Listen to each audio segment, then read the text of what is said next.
Hola, en este momento les voy a hablar un poco sobre esos conceptos de la mente que se han modificado a través de la historia. Vamos a retomar algunos. Sin embargo, lo primero sería que hablemos un poco de qué significa la mente. Y es que la mente es entendida como las operaciones que el cerebro realiza y estas operaciones son descriptibles en términos que son independientes del cerebro en sí. En otras palabras, la mente comprende el conjunto de actividades y procesos tanto conscientes como inconscientes de carácter psíquico, tales como la percepción, el razonamiento, el aprendizaje, la creatividad, la imaginación o la memoria. Ahora sí vamos a hablar un poco sobre la historia de este concepto de mente. Y es que los primeros intentos por comprender la mente y su funcionamiento se remontan a la antigua Grecia, en las primeras teorías sobre la naturaleza del conocimiento formuladas por Platón y por Aristóteles. Entonces, para Platón, las ideas no formaban parte del mismo plano de existencia que lo que nos rodea en el mundo físico. Nuestra mente, relacionada con la conciencia de nosotros mismos y nuestra capacidad de pensar, es en realidad una entidad perteneciente al mundo de las ideas de las que nos habla Platón, que a pesar de ser eterna, ha quedado encerrada provisionalmente en una prisión material, lo que él llama cuerpo. El cuerpo, por su parte, dispone de sentidos para saber lo que ocurre en el mundo de lo físico. El cuerpo, por su parte, dispone de sentidos para saber lo que ocurre en el mundo de lo físico, pero este es imperfecto, fácil de dañar y además está sujeto al engaño de las apariencias, mientras que el alma dispone de la razón y como pertenece al mundo de los ideales, tiene la capacidad innata de evocar los elementos del mundo de las ideas. Entonces, para Platón, conocer es recordar a través del uso de la razón, volver a hacer aparecer en nuestra conciencia imágenes y conceptos que ya llevábamos con nosotros desde nuestro nacimiento y que corresponden a un reino eterno y universal. Luego encontramos a Aristóteles, quien postulaba que la mente o psique es el acto primero de todas las cosas. Es lo que hace posible que nosotros sintamos y que percibamos. Aristóteles creía que los procesos de conocimiento se producen a través de los sentidos. Sostenía que la mente en el momento del nacimiento es como una tabla rasa. Esto quiere decir que carece de ideas innatas y todo depende del aprendizaje. Aprender, entonces, depende directamente de la memoria que trabaja en base a la semejanza, el contraste y la contigüidad. Cosas que están juntas en el espacio y tiempo. Luego nos encontramos con Descartes. El cuerpo y la mente para Descartes son entidades, o él también las llama como sustancias, sustancias distintas cuyos comportamientos son fundamentalmente diversos. La mente está esencialmente vinculada al acto de pensar sin espacio definido y puede decidir libremente, mientras que el cuerpo está situado en el espacio sin pensamiento y lo gobiernan las leyes del movimiento. Para Descartes, el alma se identifica con la mente, cuyo rasgo principal es precisamente el pensamiento o el ser consciente de. Descartes consideraba que los procesos biológicos y la vida biológica en general pueden explicarse en términos puramente corporales y mecánicos. De este modo, por ejemplo, las plantas, los animales no tienen alma o mente en sentido propio, ya que la totalidad de su conducta puede entenderse en términos mecánicos. El hombre sí tiene mente y esta es radicalmente distinta al cuerpo.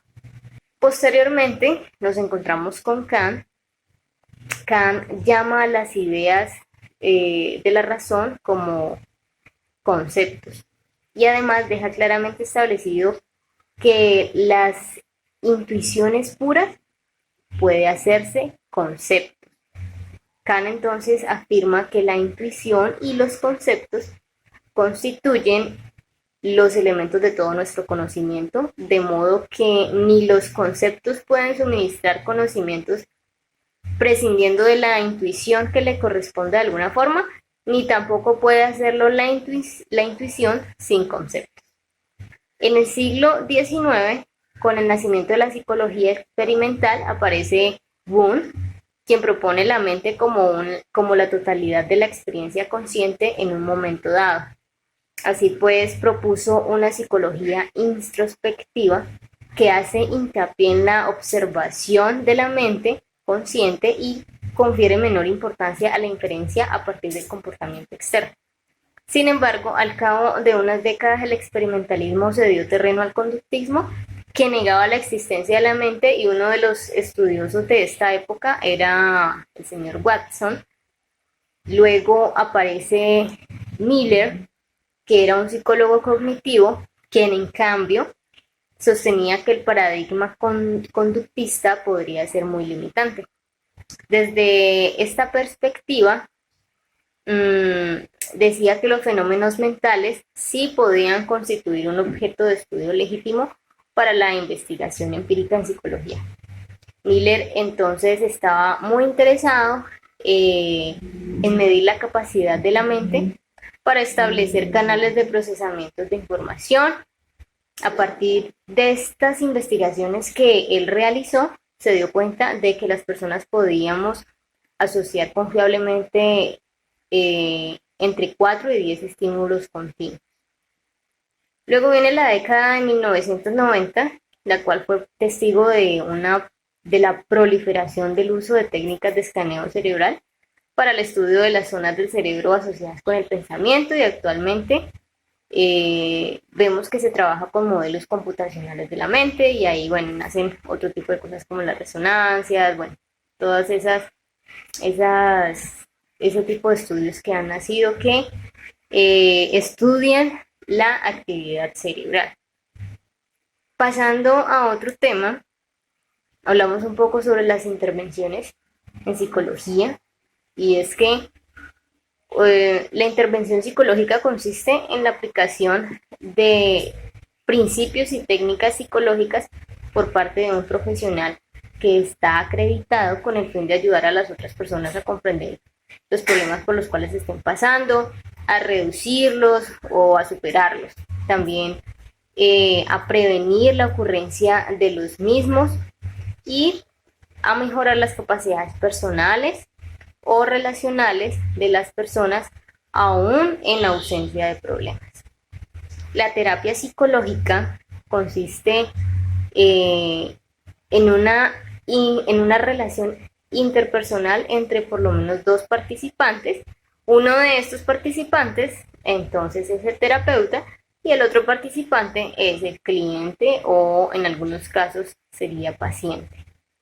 Es importante mencionar cuáles son los campos de intervención del psicólogo clínico, y es que este se dedica a realizar actividades como evaluación, que quiere decir identificar, especificar y cuantificar las conductas, capacidades, problemas, recursos y limitaciones de una o más personas, así como las variables personales y también las ambientales que mantienen estas limitaciones, con la finalidad de explicar y modificar el comportamiento o llevar a cabo cualquier tipo de análisis o intervención psicológica. Nos encontramos también con el tratamiento, la prevención y la intervención, que es ayuda a otras personas a para comprender sus problemas, a reducir o superar estos, a prevenir la ocurrencia de estos o a mejorar las capacidades personales.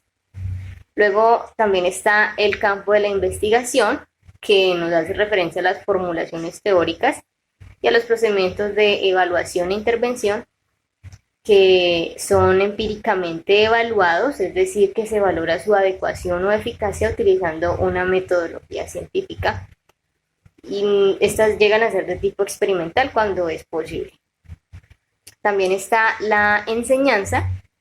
Esta es una actividad muy común en los psicólogos clínicos, que se emplea pues en las universidades, pero también es frecuentemente llevada a cabo por psicólogos en otras instituciones y en centros privados. Consta pues de materias que pueden impartirse como la psicopatología, la evaluación, la terapia de conducta, la psicoterapia dinámica, la psicología clínica, psicología de la salud, personalidad, entre otras. También está la parte del asesoramiento, que se refiere a la ayuda y aconsejamiento que el psicólogo puede ofrecer a las organizaciones, y estas pueden ser de distintos tipos. Organizaciones como los institutos nacionales de salud, las compañías sanitarias privadas, entre otros. Nos encontramos también con la parte de la dirección y gestión. Se refiere a la dirección y gestión de un organismo o institución, e incluye funciones como organización de recursos, coordinación de actividades del personal, distribución del presupuesto, toma de decisiones sobre la marcha de la institución.